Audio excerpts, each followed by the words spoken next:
As you can see here, the inside claw is a lot higher than the outside claw.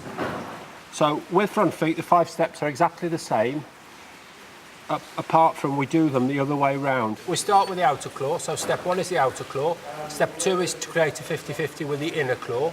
3 is modelling the same, and step 4 would be whereby you would lower the back 2/3 of the inner claw. So you can see with this cow here, she has substantial overloading of the inner claw.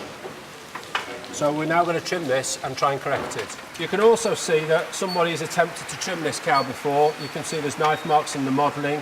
So the only advice I can give people is if they pick a cow's foot up that's previously been trimmed, to press it all over quite hard. You can tell from that how much horn depth is left. If it's soft and spongy, there's probably 2 to 3 mil of horn left. If they're hard, you will be absolutely fine.